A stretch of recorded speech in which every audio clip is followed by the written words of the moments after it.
A fight for 10,000 square miles, the Crimean War.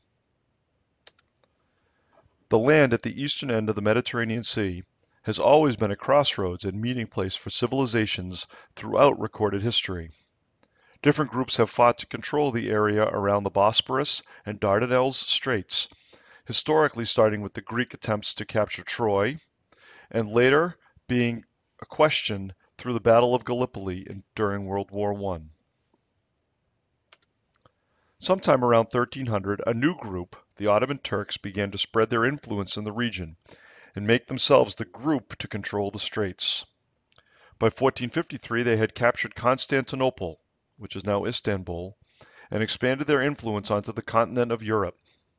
After two failed attempts to capture Vienna, Austria in the 1530s, they aligned themselves with the French against the ruling family of Austria, an alliance which lasted until the days before World War I.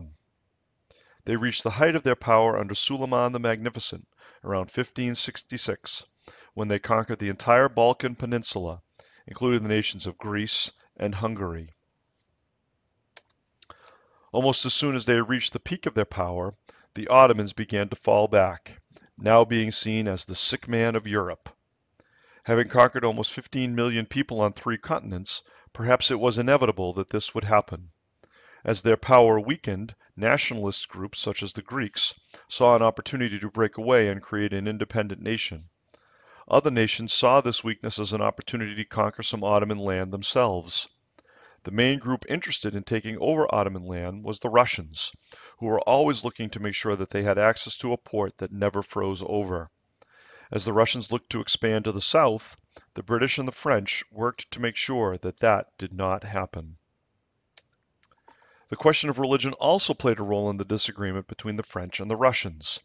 Napoleon III, the leader of France, wanted to show the Catholics of his nation that he was a strong supporter of them, and vowed to become the sovereign authority over Christian sites in Palestine, which was part of the Ottoman Empire.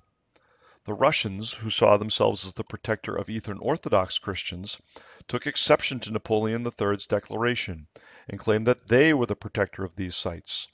Napoleon III sent one of France's top-line naval vessels, a ship capable of defeating the Russian and Ottoman fleets, to the region, to which the Russians responded by sending army troops to the area. Hoping to avoid war but still claim their dominance in the region, Russian leader Tsar Nicholas I demanded that the leader of the Ottoman Empire agree to a treaty recognizing Russian authority. The British encouraged the Ottomans to reject the treaty, and when the Russians threatened war, they and the French sent fleets to the Dardanelles to support the Ottomans. When the Russians refused to evacuate the region and instead blew up a squadron of Ottoman ships, the British and the French declared war on Russia.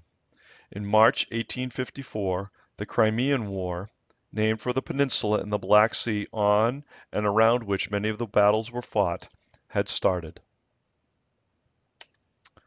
Soon after the declaration of war, the Russians evacuated the region, but war fever had so gripped England and France that battles raged on.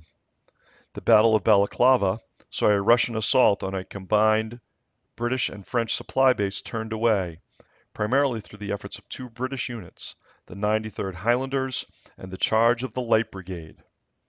With a victory secured at Balaclava, the British and French set their sights on the Russian base at Sevastopol. After a year-long siege, the city finally fell in September 1855.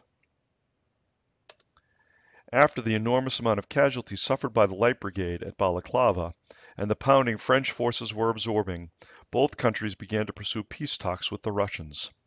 The Treaty of Paris that ended the Crimean War weakened Russia's position in the Black Sea and forced Russia to give up their claims in the Ottoman Empire.